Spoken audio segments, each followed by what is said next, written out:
यह कहानी एक हॉरर कॉमिक पर आधारित है जिसे एक सबसे डरावनी कॉमिक माना जाता है। इसमें एक छोटा लड़का होता है जिसे शक होता है कि उसका पिता शायद एक हत्यारा है।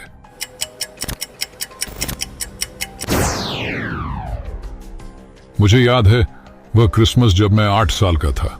यह मानो ऐसा लगता है जैसे यह कल की ही बात हो।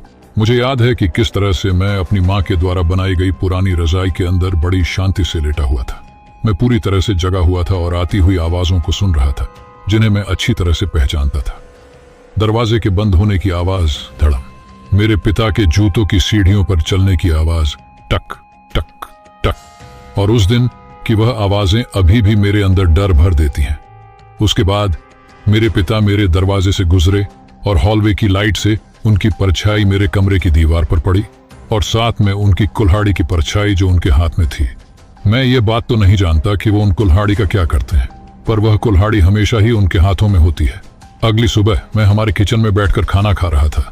तब मैंने अपनी माँ से धीमी आवाज में पूछा कि माँ, पिछली रात पिताजी कहाँ थे? उन्होंने बस अपनी उदास आंखों से मेरी तरफ देखा। मैं उनकी आंखों में जो दर्द था उसे कभी नहीं भुला पाऊंगा, पर उन्होंने एक शब्द भी नहीं कहा। ब्रेकफास्ट के बाद में अपने फार्म के कामकाज में लग गया। मेरे पिता ने फार्म में कभी भी ज्यादा काम नहीं किया। वह हमेशा ही दूसरे कामों में व्यस्त रहते थे। ये बात उन ठंडी और हवादार सुबहों की है जब बर्फ पड़ना शुरू ही हुई थी। उस समय मेरे पास सोचने के लिए बहुत ही ज्यादा समय था। स्कूल में मैं अपनी पढ़ाई पर भी ज्यादा फोकस नहीं कर पाता था क्योंकि मैं हमेशा ही अपनी समस्याओं और अपने विचारों में खोया रहता था। जब शाम को मैं अपने घर आता था तब मैं समय पर अपने घर पहुंच जाता था ताकि मैं अपने पिता को जाते हुए देख सकूं। उनके हाथ में हमेशा ही उनकी कुल्हाड़ी होती थी। मैंने मुश्किल से ही अपने पिता को दिन की रोशनी में देखा होगा और जब रात होती थी तो जो भी मैं देखता था वह केवल उनकी धुंधली परछाई ही होती थी।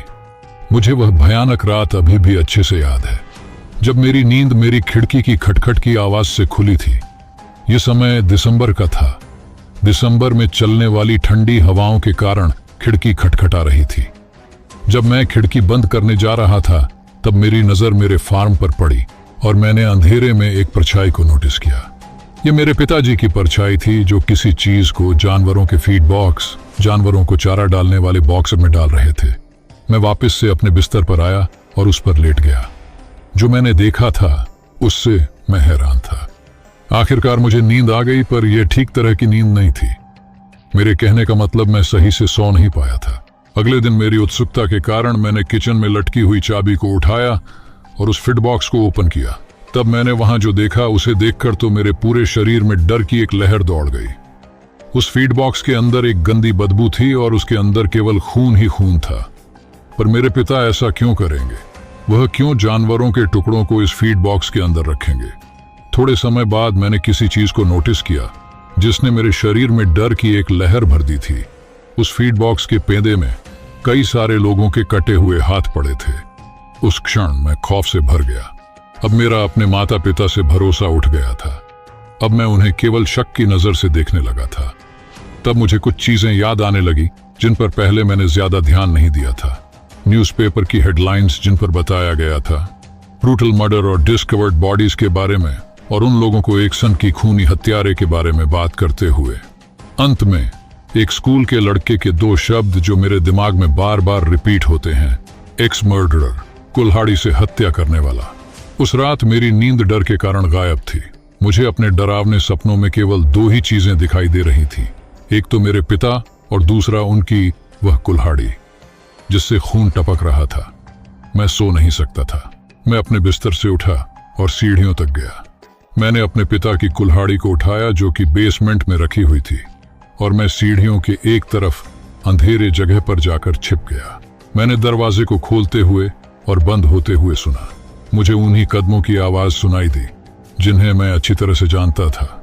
यह कदमों की आवाज मेरे पिता की थी। मेरे पिता धीरे धीरे सीढ़ियों से ऊपर आने लगे और जैसे ही वो ऊपर आए मैंने तभी अंधेरे से बाहर निकलकर उस कुल्हाड़ी से एक जोर का हमला किया। कुल्हाड़ी के एक ही हमले से मेरे पिता का सिर कटकर उनके शरीर से अलग हो गया। उनका शरीर सीढ़ियों से फिसलता हुआ नीचे वाले फर्श पर जा गिरा। उसके बाद बस फिर सब कुछ शांत हो गया। उस समय मैंने ध्यान से सुनने का प्रयास किया कि कहीं मेरी माँ के कमरे से कोई आवाज तो नहीं आ रही है। मैं आशा करता हूं कि मेरी मां ने कुछ ना सुना हो। जो भी कुछ उस समय मैं सुन पा रहा था वह केवल मेरे दिल की आवाज थी। मैंने अपने हाथों की तरफ देखा। मेरे हाथ कांप रहे थे और इन सब के अलावा वहां कुछ भी नहीं था। मैंने एक आखिरी बार अपने मरे हुए पिता की तरफ देखा। उसके बाद मैं अपने कमरे में चला गया। अगली सुबह मुझे कई सारे लोगों की आवाज सुनाई दे रही थी जो कि मेरे हॉलवे में से आ रही थी। मैंने धीरे धीरे सीढ़ियों से नीचे की ओर देखा। कुछ पुलिस वाले मेरे मरे हुए पिता के शरीर के आसपास जमा थे। मेरी मां उनके एक ओर खड़ी थी, चुपचाप। वह सब कुछ देख रही थी। किसी ने भी मुझ पर ध्यान नहीं दिया। पर जब मेरी मां ने मेरी ओर देखा तो उन्होंने मुझे नोटिस किया। वह जब मेरी तरफ देख रही थी तब उन्होंने बहुत ही खामोश तरीके से मेरी तरफ अपनी पलक झपकाई।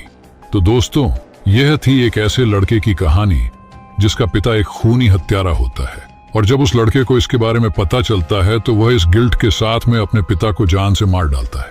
दोस्तों, ये कहानी एक काल्पनिक कहानी है और ये कहानी एक हॉरर कॉमिक्स से ली गई है जिसे एक समय में सबसे हॉरर कॉमिक माना जाता था। सो आई होप गाइस आपको ये स्टोरी अच्छी लगी होगी। Thanks for watching. धन्यवाद।